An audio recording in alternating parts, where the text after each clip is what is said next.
اللہ الرحمن الرحیم. جی بچوں دیکھو، سوال یہی کیا گیا تھا کہ جو پاکستان کے دہشت گرد ایلیمنٹس ہیں، چاہے وہ جہاں بھی ہوں، لندن میں جو بیٹھے ہوئے وہ سارے بھی، ان کو آئی ایس آئی ختم کیوں نہیں کر سکتی؟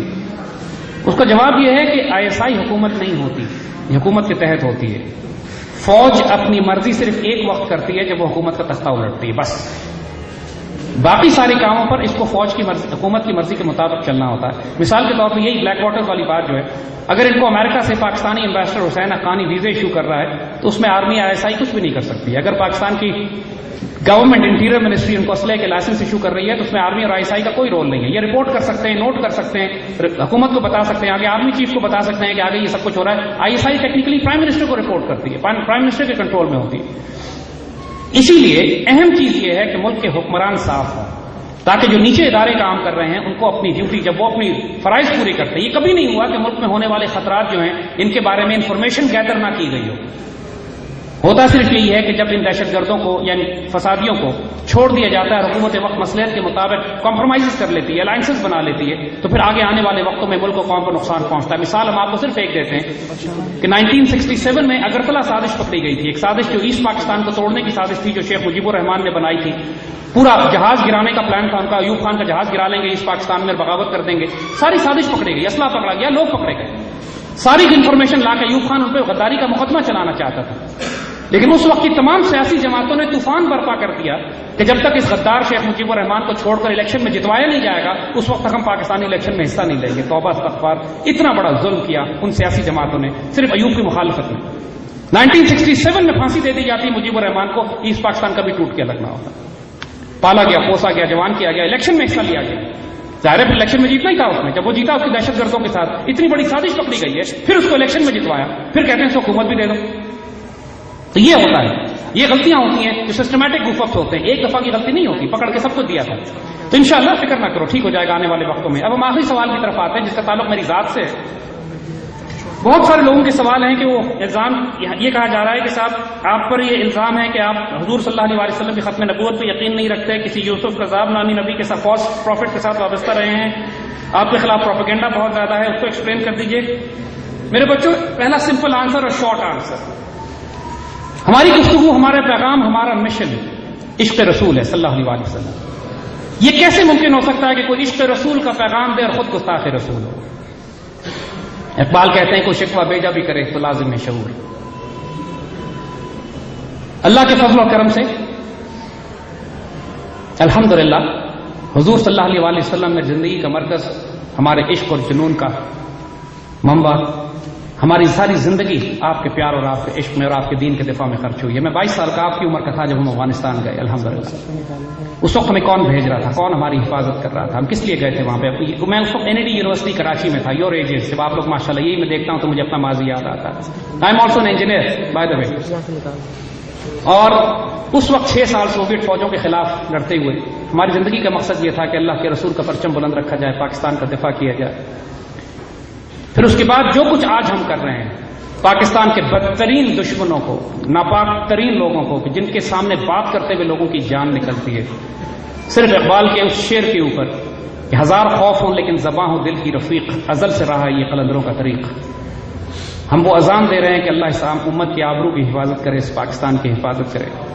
الحمدللہ نہ تو ہم قادیانی ہیں، نہ ہم ختم نبوت کے معاملے میں کوئی کنفیوزڈ ہیں، نہ کبھی کسی ایسے شخص سے وابستہ رہے جس نے نبوت کا دعویٰ کیا ہے، نہ کبھی کسی ایسے شخص کے ساتھ انشاءاللہ، بلکہ یہ سارے گستاخ ہمارے ہاتھوں مارے جانے کے لیے ہیں، اس لیے نہیں کہ ہم ان کے ساتھ وابستہ ہوں اللہ کے فضل سے.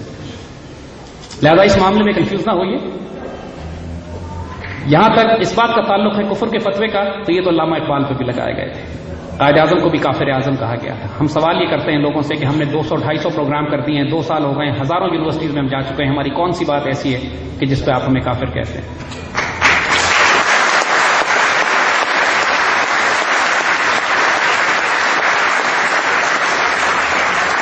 معاملے میں میرے بچوں بہت محتاط رہو. جیسے بات ہم نے آپ سے کہی ہے کہ کفر کا سب سے بڑا ہتھیار ڈس انفارمیشن، جھوٹ، لائز اور پروپیگنڈا ہے.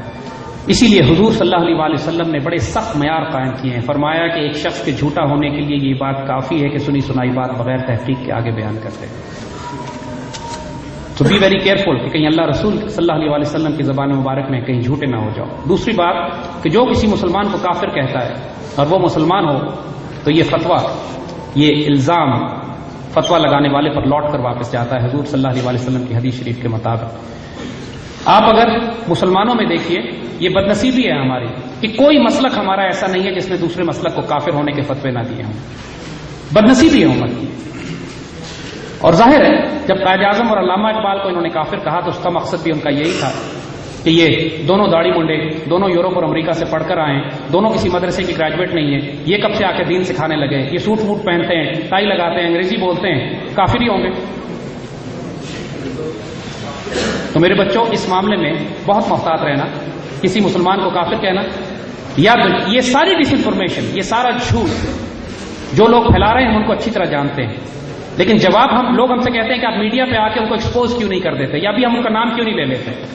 اس کی وجہ صرف یہ ہے کہ اس وقت وہ جو ہمارے لیے ٹریپ سیٹ کر رہے ہیں کہ ہم اپنے اصل مشن سے ہٹ کر ایک فرقہ وارانہ فساد میں پھنس جائیں، ہم اس کو اوائڈ کر رہے ہیں۔ اس وقت آنے پہ ان کا ساروں کا جواب دیا جائے گا۔ اس وقت ہم یہ کہتے ہیں کہ جس کو اعتراض ہو یا کسی کو مزید کوئی کلیریفیکیشن چاہیے، ہم سامنے ہمارے پاس آئیے، ہمارے دفتر میں بیٹھیے۔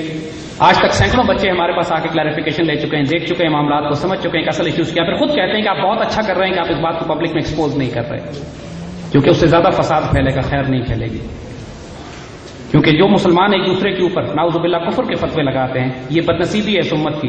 ہر مسلک نے ایک دوسرے پہ کفر کے فتوے لگائے ہوئے ہیں، اور جہاں تک ہمارا تعلق ہے الحمدللہ رب العالمین، انشاءاللہ ہم سعادت کی زندگی اللہ کے حکم سے جیتے بھی آئے ہیں اور انشاءاللہ جئیں گے، اور جب ہمارا انجام ہوگا انشاءاللہ تو اللہ رسول کی محبت میں پاکستان کے دفاع میں شہادت کی موت بھی ہوگا انشاءاللہ۔ اللہ آپ لوگوں کا حامی و ناصر ہو، اللہ پاکستان کا حامی و ناصر ہو، اللہ آپ پہ اپنی رحمتیں اور برکتیں نازل فرمائے، آپ حضور صلی اللہ علیہ وسلم کی محبت میں جئیں، ان کے عشق میں آپ کی زندگی گزرے، اسی میں آپ کا انتقال ہو، اور دو جہانوں میں حضور صلی اللہ علیہ وسلم کی قربت نصیب کرے، غزوہ ہند کا شریک ہوں۔ اس پاکستان کی جو شاندار تقدیر اللہ نے لکھ دی ہے، اللہ تعالیٰ آپ کو اس کا اپنا ذریعہ بنائے، وسیلہ بنائے۔ مبارک ہو آپ کو، جزاک اللہ خیر۔ السلام علیکم ورحمۃ اللہ۔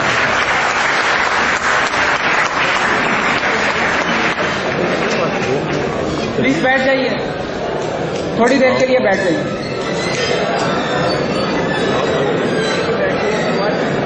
بہت شکریہ سر زید احمد صاحب۔ ہمارے پاس الفاظ نہیں ہیں کہ ہم سر کا شکریہ ادا کر سکیں کہ وہ اپنی مصروفیات سے وقت نکال کر یہاں تک آئے اور ہم کو ان سے سیکھنے کے لیے اتنا کچھ ملا۔ ہم آئندہ بھی سر کو زحمت دیتے رہیں گے کہ وہ آئیں اور ہمیں مزید